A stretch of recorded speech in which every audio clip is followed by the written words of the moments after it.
I'm going to start because it's 9:02. All right, so welcome everybody to our live Ask Me Anything AMA for the Reclaiming Employment Coaching Program on money mindset. So we have a great slate of panelists here: Lynnae Brown, Juan Velez-Court, Chris Hansen, and Tracy Green will be our speakers today. We're going to ask them some questions that we all prepared together, and then we'll move on and see if anybody else has any questions who was able to join. And this is being recorded and will be posted on the welcome page at the end. Oh, and that's me, your host, Laysha Ostrow. You all know me. Okay, so let's get into it. We're going to do a little introduction first. By way of introduction, can each of you please tell us about your relationship to money and how it relates to your recovery, and talk a little bit about how your relationship to money has changed since starting your business. And also please tell us how long you've been self-employed and what your business does. So we'll start with Lynnae. Okay, great. Thank you. Hey, everyone. My name is Lynnae Brown. I'm a consultant, and I specialize in helping organizations build peer support services that strengthen individuals and agencies. I've been a consultant for 2+ years. My relationship with money is evolving, like my recovery process. Money used to be just a way to get what I wanted from Amazon, Etsy, ding, ding, ding, ding, and then the carts. I used to check to see what money I had so I could buy what I wanted. So I put more weight into consumerism than saving. But like my recovery process, I'm rebuilding my relationship with money, like brick by brick. The hardest hurdle for me has been the shame around what may be categorized as money mismanagement. But that shame comes as part of a societal system of oppression. I think our society does such a good job making sure we don't understand money. I think it's also very convenient in a capitalistic society to keep us afraid of money, make us believe that we can't understand it, and really foster our fear to keep that 9-to-5 job with a predictable income and benefits, and to help us work to build the wealth of other people. So as I rebuild my relationship with money, I keep that in mind, that the overall system in place is to keep us fearful and compliant. And my recovery isn't about that life. Like, I'm not having that. So like my recovery process, I understand is my responsibility to figure my life out, create a life, including a financial life that really works for me. And like my recovery process, I've made great strides with my relationship with money. I now see it as a source of stability, vibrant health, and freedom. That's what money means to me. I really love working for myself. And I really love working from my home. So the role of money right now is for me to continue to build on that and grow upon that and those values. So yeah, that's me. Thanks, Lynnae. We're going to move on to Juan now. Can you please talk about your relationship with money and your recovery, and just a little bit about your business? Of course. So good afternoon, everybody. My name is Juan Velez-Court. I am from and live in Puerto Rico, and really happy to be here. And professionally speaking, I've been working as a consultant for about 12 to 13 years now for organizations in Puerto Rico, at the state, federal level, in many different areas. And as a person that's overcome anxiety, depression, and different challenges, my relationship with money really started out as a survival instinct where I lived at extreme ends, right? So on one end, it's I'm broke, I don't have any money, but even when I did, this is only temporary, so don't embrace this. It's like you don't deserve to travel, you don't deserve to buy this TV. And I'll never forget the first time that I've been working for like 6 months, and I had a savings account, but it wasn't a savings account. It was for when you get fired, you got to have this money account, because to me, I was never good enough. And then one day, my psychologist and my wife were just like, just buy a television. So I go to the store, and I was there for like 5 hours. I told people, like, they must have thought I was going there to rob, because like I thought I was going, like, after a while, I'm like, you know what? I actually can't blame them if they think that. It's like, just buy the TV and I say this because just because some people associate I have the money, I can address the problem. But the emotional component attached to income was the relationship that took me years to nourish and flourish. And I relate to what Lynnae said, where to me, my relationship with money now is anything that helps me achieve financial peace and also creative liberty of things that can promote my quality of life. When I think about why I started to get money initially, it's because I gotta eat, right? It is the basic thing of like, I got a car, I need gas, I need to pay these bills. But what happens when those things are addressed? That was the difficult part because I had to learn who I am. Well, what is a vacation? Like if I go out to eat on Friday, like what does that look like? I don't know what that lifestyle is because more often than not, for a lot of people that live things like I did, is I shouldn't I shouldn't get to live that privilege, right? Only people that are rich get to live that versus the I deserve to treat myself, the same way all of us do. And now that I've been able to nurture that, I can pull back and say, it's not about making the most or least amount of money. It's money that allows me to fulfill the lifestyle that I want. That means learning to say yes and also on the flip side, learning to say no, because just because there's a business opportunity lurking in the corner, that doesn't mean that long term that may be the most beneficial for you, or to consider that maybe in order to get that money, you have to sacrifice some core principles and values. And when you really think about it, is you're making that money, but is that helping you go to sleep? And to this day, that's the balance that I always have whenever a business opportunity comes in, a consulting opportunity, versus back in the day, it would just be, hey, if it makes me more money, that's awesome. But problems change, and so do we. So happy to be here. Thanks, Juan. All right, Chris, you are up next.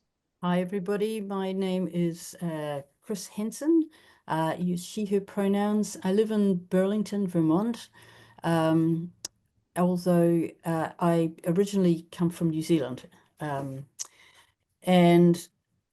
I am one of the co-directors of Intentional Peer Support. I've been doing this for about 25, well, I've been doing this for nearly 20 years, and I've been in my own business for a few years more. I started as a sole trader, just coming out of the psych hospital and taking on one job at a time. My relationship with money has been that it's a bit like money itself is like an obstacle course that was made for people who were born with wings, and I wasn't. So I find it really hard. I'm a neurodiverse person, and I've had quite a range of psychiatric diagnoses, and so I was anxious, I was avoidant, and I really appreciated what Juan said about shame, because I had a huge amount of shame. I came from a family who were upwardly mobile. They came from a very lower working class background, and they were doing really well. And there's a mindset that can come with that is kind of intolerant, actually, of people who just don't make it. And so I just felt that I was I was very shamed of myself for my inability. And what I've learned is that, and yet intentional peer support, we're now an international business. We operate in about a dozen countries. And what I came here really on this just to sort of say, hey, look, you don't have to sort of have it all together. You don't need to be really, really good at putting forward strategic plans and financial plans and budgeting and things. But because I'm here, and testament to the fact that you can bumble your way through. Don't have to be good at everything, and sometimes I don't think I'm good at much in the money department. But as long as what I've learned is that as long as I know my parameters, as long as I know what I'm good at and what I'm not good at, and I'm willing to own that, I can survive. And the way I've survived is by being brutally honest and making sure that I work with people who can do some of the things that I can't. So I started off with with Sherry Mead, who set up Intentional Peer Support, who I happen to be married to, and we're a great couple, great business partners. And then she had brain surgery, and all of a sudden, she just lost her ability to be able to work, and I was stricken with grief, paralyzed, and thankfully had a really big contract for the city of New York come down the pike. It didn't feel like a blessing at the time, but it meant that we had enough resource there that I could employ a bookkeeper, could employ an operations manager. And so between the people who work with us, we've managed to keep the books squeaky clean, and I'm proud of that. Yeah, that's intentional peer support teaches peer support to people who do peer support. So we do that in grassroots organizations. We do that in statewide systems where there's certification. We do it for anybody who just wants to come and get peer support training. So that's me. Great. Thank you, Chris. Tracy. Hello. I'd like to say good morning, but we're all on different time frames, so I can't say that. Honestly, I just went through reclaiming employment myself, the last cohort, and it was there that I came across the question, what is your relationship with money? And I just thought, ugh.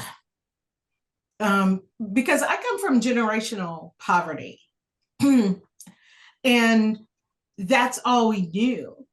That's all I knew. And honestly, when you're in the midst of it, you don't even recognize it, that that's what it is until you come out, or you start to make some headway. And ironically, my family situation was just the opposite of Chris's. When you try to come out of poverty, you get a lot of shaming, that you think you're better than someone else, or, now you've become uppity, just for wanting a better life and better options in life for you and your family and your children. And that's what my husband and I are about. We both come from extreme poverty, generational poverty. And so that's a really a hard place to start. However, we've both been able to work our ways into getting formal educations. We both have master's degrees and live a little bit of a comfortable life, more than what we were used to. And I don't think we pursue being rich. I think we just, number one, enjoy each other, and then enjoy just being able to be comfortable, and more importantly, being able to help others.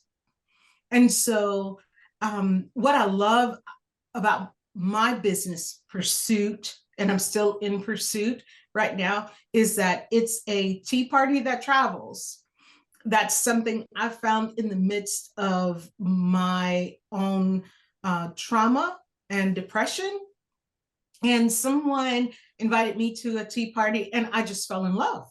And so now that's what I'm trying to give others, because it may not seem like it's this big paradigm shift, but it actually was for me. That I can go, I can relax, I can feel pampered, I can be among friends, we can have courageous conversations and really enjoy that time without it costing a whole lot of money. And so my business is two-sided. I have the for-profit side, which is called London Royalty, the T being TEA, and London is my maternal grandparents' last name. And so it just rolls off the tongue for me. It just makes me happy. London Royalty. And then the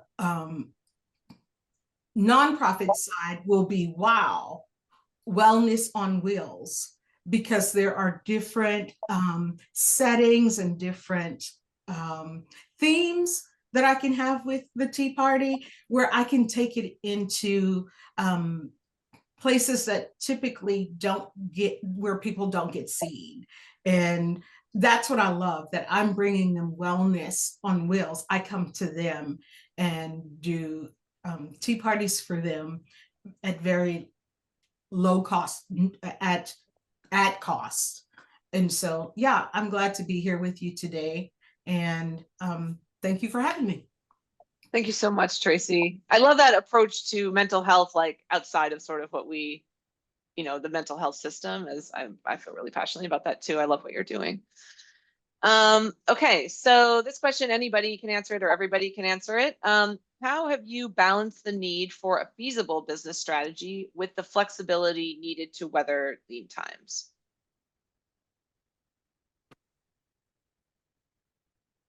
I think for me, I can go first. For me, when we think about flexibility, whenever I venture into a new business relationship, I think about like what's the end goal, right? Like what is the outcome?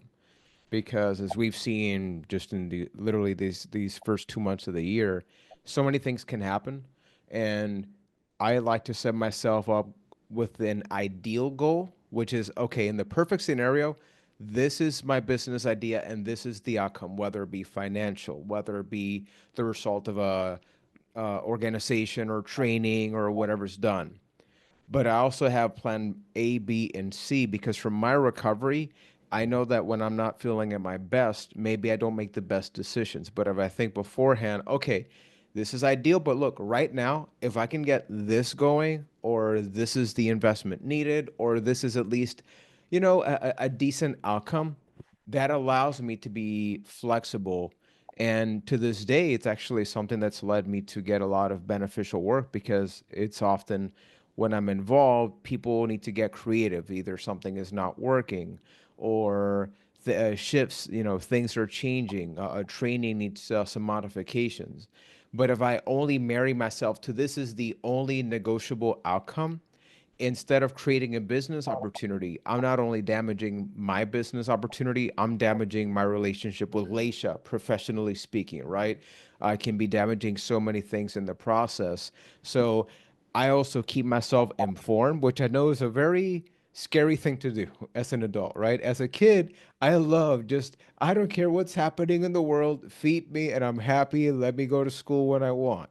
As an adult, it's like, okay, I know looking up a website or something may be triggering for me, but if I'm doing something and that impacts my business, I need to know what's happening so I can plan ahead. So if this does happen, I'd rather be preventive rather than putting out fires. I know a lot of people say, hey, in this work environment, it's intense. We got to put out fires. I'm saying, what if the fire doesn't need to happen? What if I am aware that that is a possibility? So what do I do before it happens? Just so people see that I'm acting not just based on my emotions, but I can also plan ahead, logistics and things like that. And that allows me to be flexible, and it allows me within my own scope to have some level of control because there's a lot of things we don't control. Whether it be a restaurant, whether it be consulting, there's a lot of things we don't control. We don't control who walks in specifically, when they walk in. I do control how I act and feel upon if it's going my way or if it's not. So I think about what if this goes great? Awesome.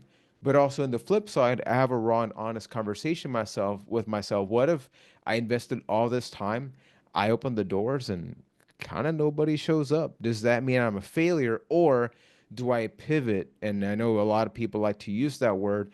Do I shift to something else as opposed to being so proud of my work that I am unwilling to add some flexibility to it?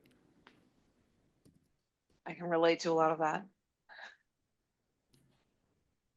I'd like to respond as well. And I think for me, when we talk about lean times, the first thing that comes to mind is my mental health. So the reason that I choose to be an entrepreneur is so that I can have a safe measure of control of my time. So for me, when I can't perform in my job, one of the things that I love about this is that I control the schedule. And so that is a huge positive for me. First of all, if it's centered around like some anniversary dates, I know don't schedule anything right there that, I may need some extra time just to feel what I'm feeling. But if something comes up, I can adjust my time as well. So for my situation, my business is separate from my personal, and I'm sure it is for everybody, but what I mean by that is that my husband is the breadwinner in our home. And I chose to be an entrepreneur because I had challenges going out getting a job, but I still wanted to be able to help. And so he's not on any documentation on the business side of things, so that God forbid something terrible were to happen, it's not going to impact us personally. And so my lean times are not as threatening to as someone who that's their only income. I still have that, I have that cushion under me of having my husband and having his having everything come through him for our living expenses. And then this entrepreneurial venture, I am able to help when I can, but I'm able to pull back and take care of my mental health needs as much as I need to as well. I think there's something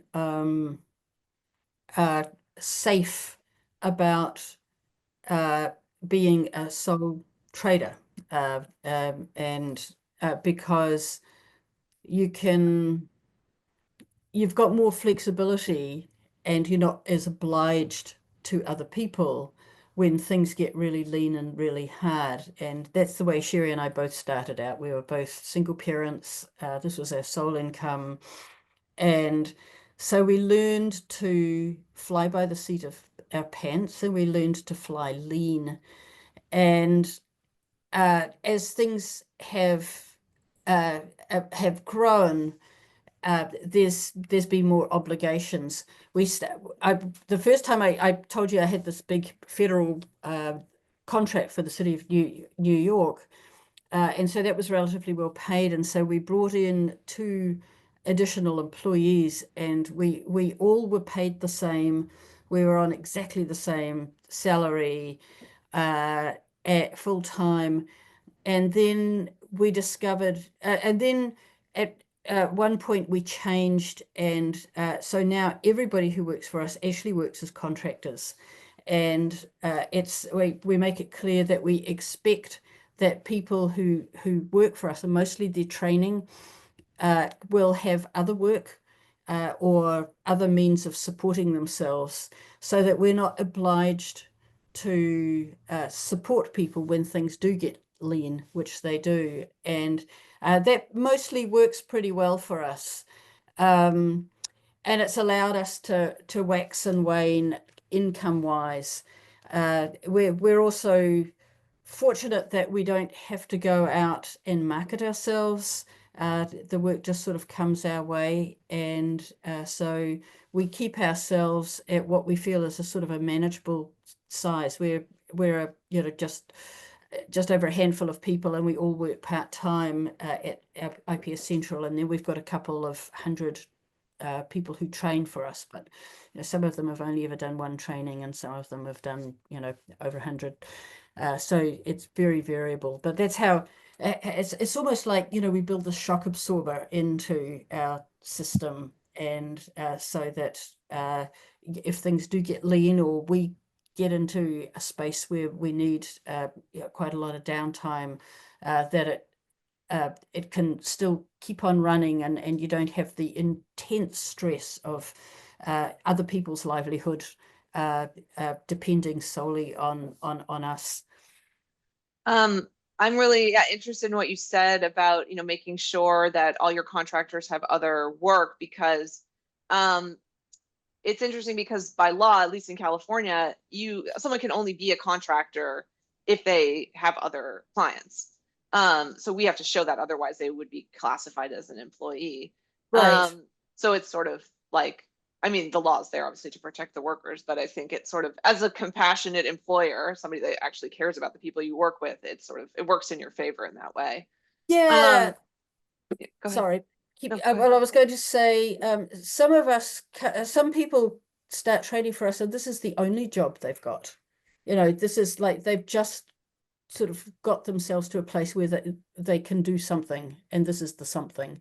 And sometimes, so those people sometimes don't have other work, but they do so little that they can justify it. It's not the same in every state. Yeah. Sorry, I interrupted you there.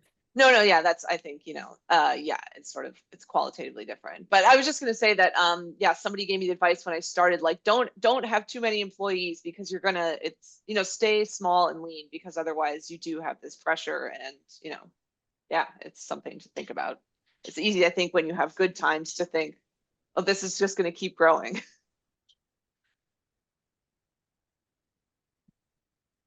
you have anything you want to add, Lynnae?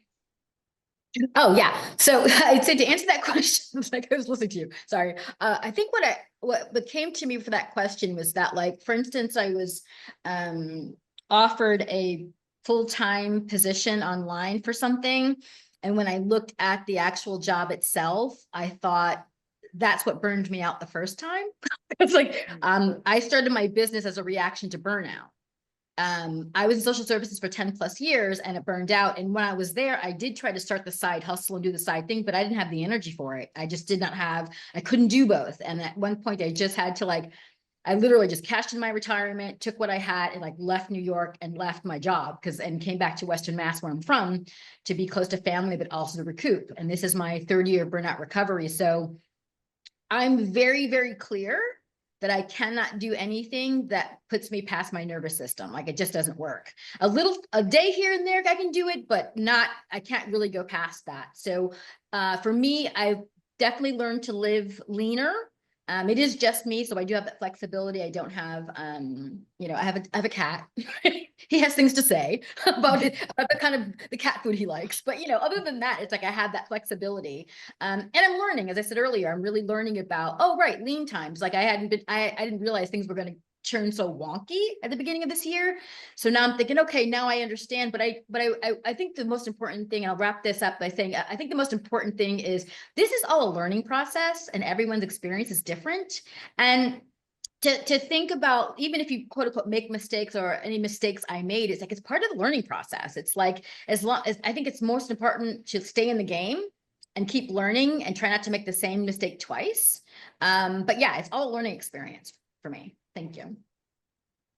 Yeah, I love that point about burnout. I've thought about that a lot. It's sort of like, do I keep hustling while I'm burning out, knowing that it's going to affect my ability to make an income longer term? The effect of that, maybe I have to work this one project for a couple of weeks, but that actually could have an effect for months or years, just given how burnout works.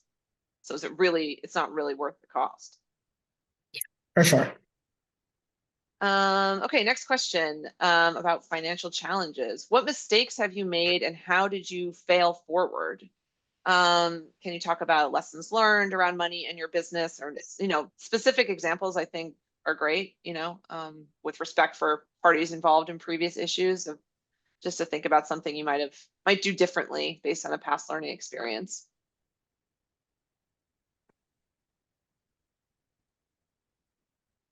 I think for me, following up on something I said before is when I embraced going back to the TV example, right? So at some point in my life, I embraced the I deserve the opportunities that I'm getting, but eventually that kind of became a challenge when I started accepting too much because of my recovery, there was this sense of like making up for lost time. So it's like, oh, I'll accept all these things. I'll figure it out. You know, it's like, hey, I can do this training and I can do this and I can travel here. And there was one year where in like a 3 months time, I went to like 5 states. And at some point, I just sat down with myself and I asked, like, well, what are you doing? I was like, okay, yeah, you're working. That's great. But what is this? Because eventually it just started feeling like normal work. And hey, was I getting paid? That's great. But I really started losing sight of myself. And it did start affecting my recovery because it felt like, but I can't scale back now. I must keep going. Even though my body was shutting down, I wasn't spending as much time with my loved ones. And I would see things and I'm like, yes, people are seeing me do these things, but at what cost? So letting go of that was very difficult and something that helped me because I don't like just focusing on the problem, right? I was very transparent. This happened between 2021 and 2022. One day I actually wrote down a date and I said, whatever it happens, like as of this date, you have to start cutting something down. So then it became really evaluating every single thing. I will look at every job and just think to myself, like, okay, what does this fulfill me? Because sometimes we see as every professional business opportunity is just like the relationship and the finance versus the even in movies, right? Think of how many actors take the $1 million blockbuster movie, but then they'll say, but you know what? I'll take that indie film because that's where I get my creative part on. That one I don't accept for the money. That I accept because that's what fulfills me. It reminds me why I began acting.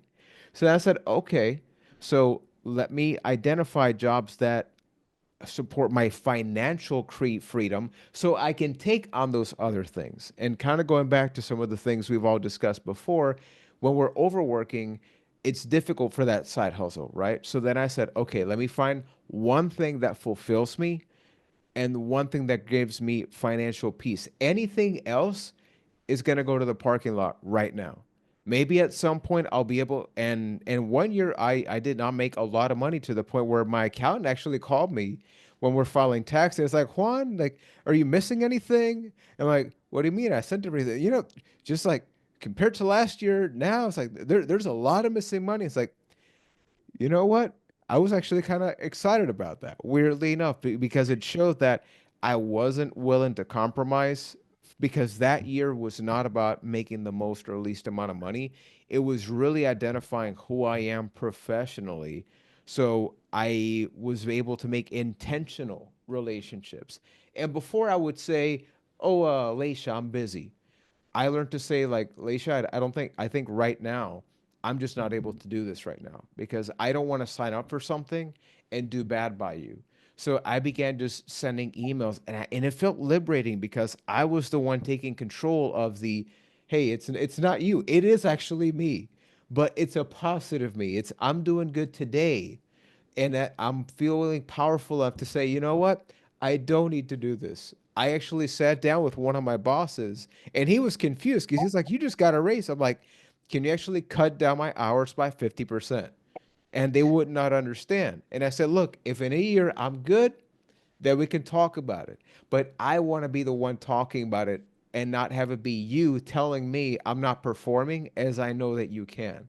So I went home and I said, I'm just going to readjust my income. Temporarily, I need to adjust my quality of life because it did change, but my relationships got better. I was sleeping better.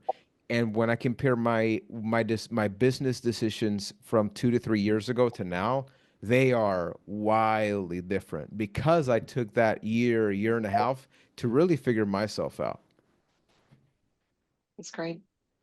Yeah, I can very much get stuck in like a no rut where I'm just saying no to everything because none of it feels good. But then, there is that occasional thing where it's not making me any money, but it's connecting with people and it feels rejuvenating. And I'm like, okay, I need to remember to sometimes say yes to things, even when I feel like saying no, because there could be, and not for the money, but for, for something that's going to feel rejuvenating, and learning like, what are those things and what are those relationships that feel that way. That's interesting. I'm a bit the opposite. I have trouble saying no. And so we tend to just take everything that comes our way. And sometimes we live to regret it. And so learning to sort of to have those filters around what is a good decision, what's not a good decision. Oh gosh, it comes from a far-flung country. I mean, we've got contracts in Iceland, and we did work in Greenland recently, and so I've been to sort of Thailand, and so a lot of, and it sounds exotic, or it sounds interesting, or we're going to be doing some work that is going to make a difference to people who really need it, but thinking about it logically, do we have the capacity? Does this make sense? And where I was going to go with this question was, I'm a person who tends to jump into things without really researching, and then I just sort of put everything together as I just fake it till I make it. And that mostly stands me in good stead, but sometimes it's really hard work. And one of the things that I did was we set ourselves up internationally, and that has been really, really complex tax-wise, and that's because it just didn't occur to me actually to look into what the tax consequences of doing it like this would be. So we're navigating a pretty complex process, trying to sort of keep our books straight because of that, because I have a business partner who is in another country. And I think mistakes early on, and I don't, part of my way of navigating the world is I'm not very good at paying attention to details and following instructions to the letter. And I learned very early on, actually before I went into business, but that if you're too loose, then you lose things. So we set up an organization that just didn't follow through the reporting requirements and the record keeping requirements, and ended up losing a contract. And so that was a really good learning, because I learned how where my parameters ended, and where I needed to make sure that things were taken care of, even if it wasn't by me. Yeah, that's a great lesson. Asking for help, the right kind of help. I think Lynnae and Tracy, I can't remember if I'm sort of losing track. Any lessons learned, failing forward experiences you want to share? Lynnae, would you like to go first, or you want me to? I'll take it real quick because I don't have any. Just for a couple of years, and everything has just been a learning experience. I wouldn't say I'd go back and I would do something differently, because when I look back at where I was emotionally and physically, I did the best that I could. I would make a different choice now, knowing what I have now and having built my resilience up. I would absolutely have been, I'm working more towards developing more client lists and staying in contact with people and developing more resources to work. But like, my first and second year were very slow, but I was also in burnout, so I couldn't do it. So I just sort of like made do with what I could do. But now that I feel better, so that's where I am. Yeah. Okay. For me, I'm sorry, did you want to say something, Laysha? Oh, I was just going to reflect on that, sort of like with burnout, that it's like you can feel like, oh, it's not going well, or I'm not making enough money, but I don't know. I think sometimes it's burnout, it's like fuzzy. It's almost like you can't really see the reality of how hard you're able to work or not, and that's exactly right. You're projecting that into the world in a way that's not bringing in work. Not, to be like the secret about it or anything, we can manifest our reality, but like, I think it does sort of, you project that with people, and then you That's don't get exactly right. Yeah, that's exactly right. I mean, the one thing is I was very fortunate for my relationships to get work for those 2 years, but they knew me well. So even if I showed up a little like, they knew she's fine. She's just burning out, and they were able to work with that. I don't think anyone who didn't know me would be like, Yeah, it's hard to say. Yeah, no, but it's, to speak to like having those long-term relationships, like any long-term relationships where there's a level of tolerance of a bad day, and how important that is for all of us in every way. Yeah, because they already knew my competence. They just knew I was struggling with the energy and stuff. So yeah. Yeah. Tracy, sorry I cut you off. No worries. For me, it's kind of like, when thinking about this question, I was thinking about when my husband and I were newlyweds. We've been married over 40 years now, but when we were newlyweds, and like there wasn't extra income coming in, but like during tax time, we would get a tax refund. Well, in the beginning, we would buy everything that we wanted throughout the year that we weren't able to afford. That's where all the money went. I mean, it was like Christmas all over. And then slowly we began to feel like, wait a minute, we need to put some of this money in savings. I mean, and so we started, putting it in savings, but then savings became, the catch for everything that his regular salary couldn't. So it's like, it was moving from the savings account back to the checking account so quickly that, you were getting notices. If you transfer one more time, we're going to charge you. And then now we're at that place where it's putting money away. And my husband has been much better at this than I have, because he's the one that's out there working, and he knows about 401k, birth plans, and all of that stuff. And so we are working wiser. But for me specifically, last year, aside from doing the program here and a couple of things that I was doing on a volunteer basis, I went on sabbatical. Now, I wasn't even making money, but I needed a sabbatical from all the things that I had been saying yes to, because in my mind, I'm going to volunteer for everything. And surely somebody's going to see me and recognize me and want to pay me. And what I realized over the years is the people that you're working for free for, they want you to continue working for free. Yeah. It's not like they're feeling generous. They're like, I'm going to pay the people I have to pay, but I've got this person who will do all this work for free. I'm just going to keep it. I'm not going to throw more money out there. And last year, I felt burnout, and I was able to start saying no. And it came at a transitionary period where I just didn't re-sign up, and was able to rest and become more strategic and think, I'm not working for anybody for free anymore. Now, there are still some things that I do on a voluntary basis, and that's because I'm passionate about them and they have to do with mental health. But for the most part, I am, now becoming an entrepreneur so that I'm working for me. I'm not giving, if I'm going to give some free time, it's going to be to myself. It's not necessarily to other people. Of course, stipulating, there are a couple of things that I do, like go and talk to the police department about what it feels like to be in crisis. That I'm very passionate about, especially after the highlighting of the George Floyd incident.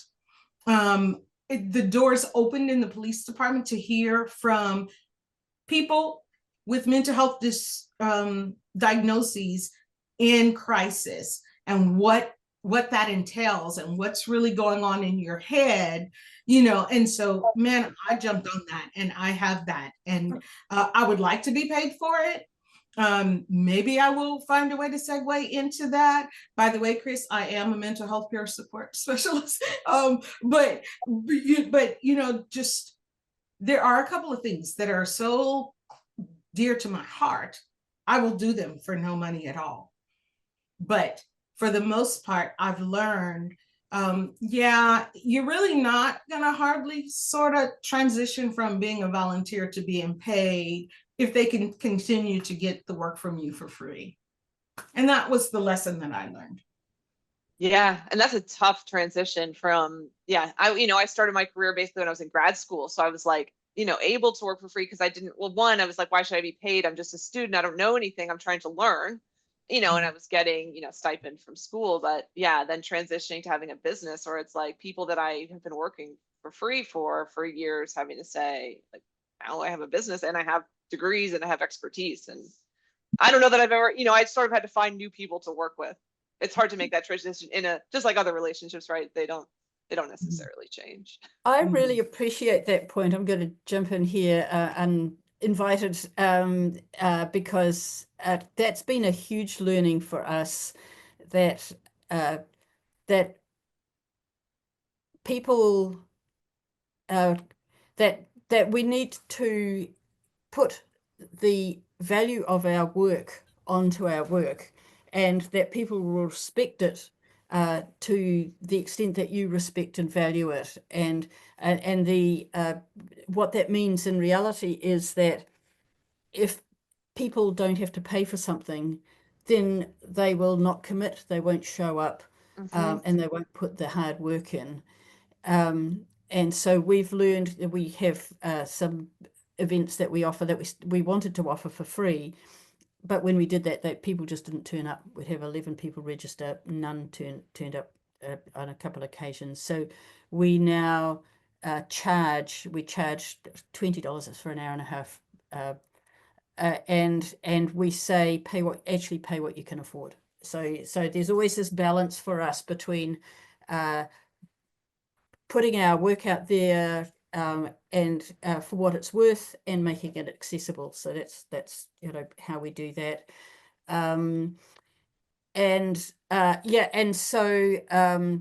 We charge what we believe is a market rate for our work, because if we undercharge and we're charging organizations like statewide mental health services, who are we doing a favor? We're actually not doing anyone a favor, because that money's not necessarily going to go into services that are worth something that we value. So we've learned to charge well and to pay well. And one of the things I'm proud of is that we have paid the people who work for us well, as a sort of counterbalance to the poverty that most of us have come from, have the big holes in our careers. And most of us come, we're many laps behind everybody else, and so just trying to redress that balance. So if it's with organizations that can afford it, we charge well.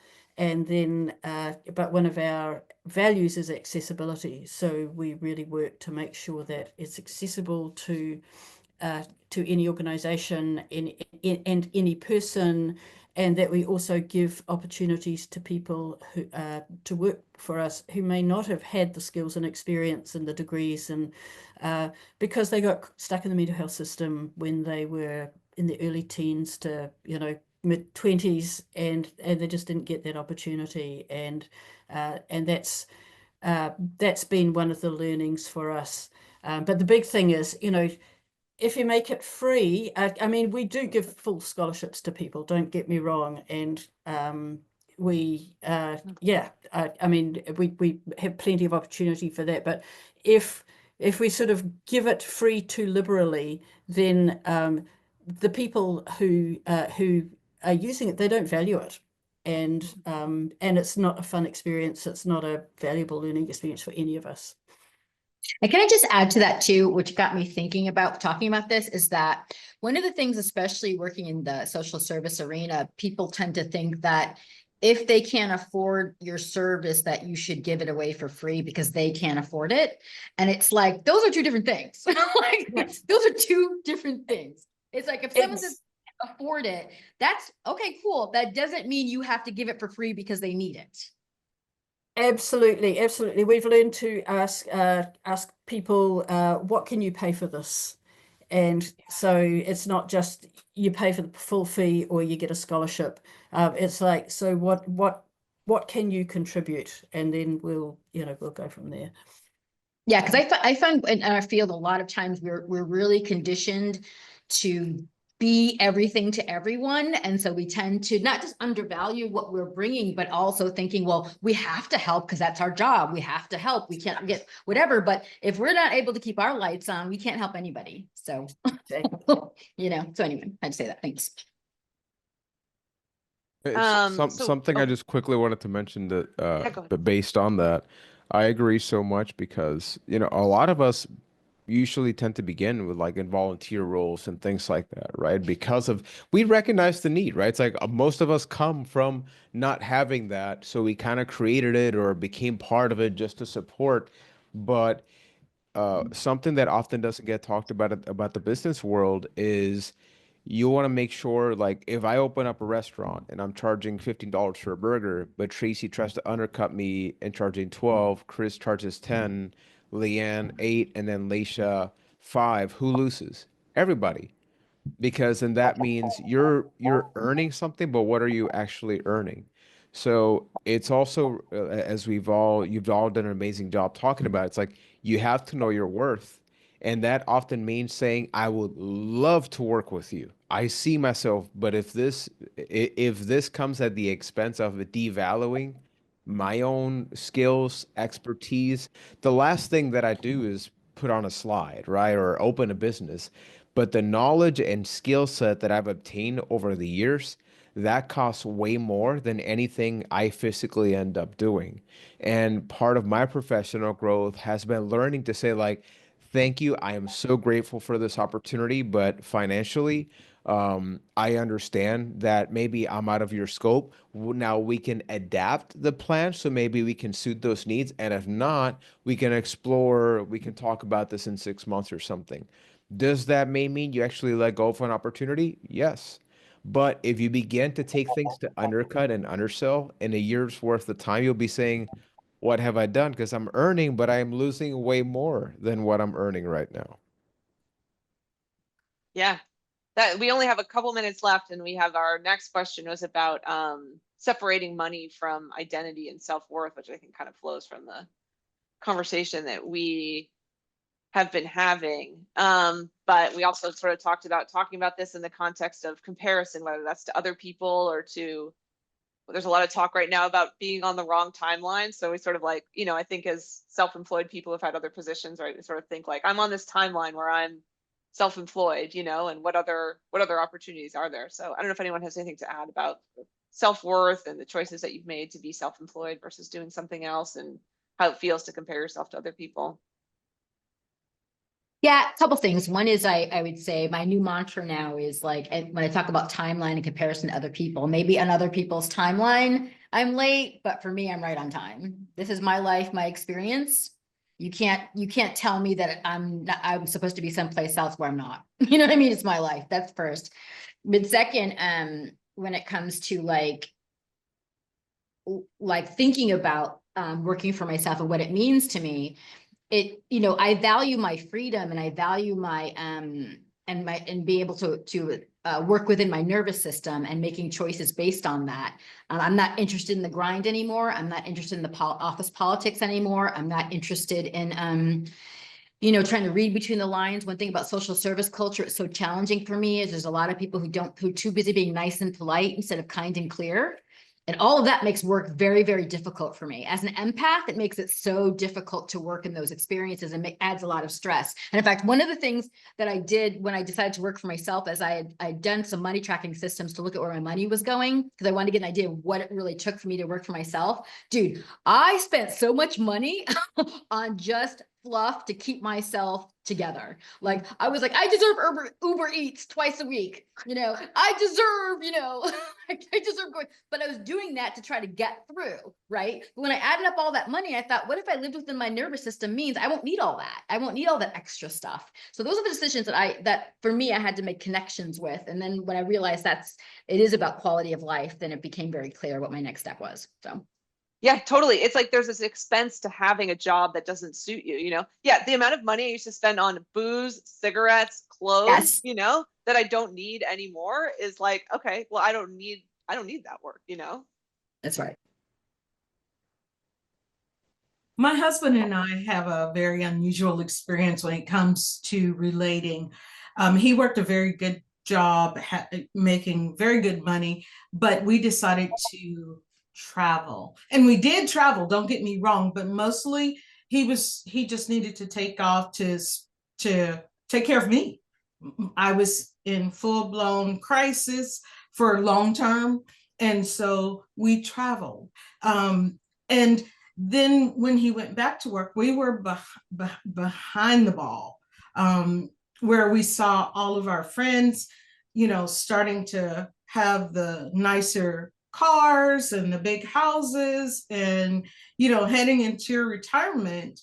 And we weren't able to, and actually still aren't. And for a time, boy, that was just a dig for us, and sometimes still can be.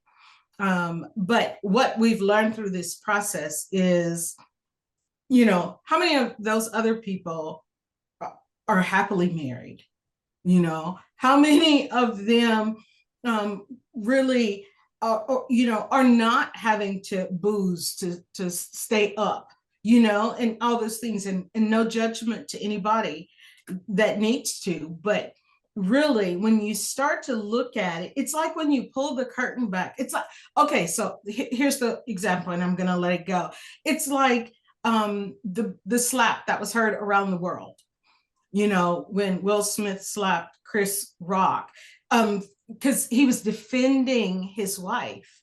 And then later you find out they had been separated for like 6 years. What?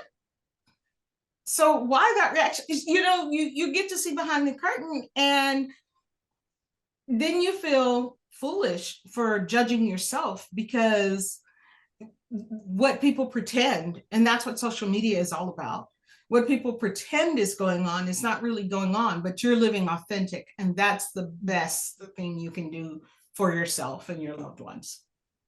That's so great. Okay, we are out of time, and I think that's a really good note to end on. And I just want to thank you all so much for being here and recording this with us. And yeah, I'm really grateful for these relationships and for these conversations. It's the kind of thing that keeps me going. All right, have a good day, everybody.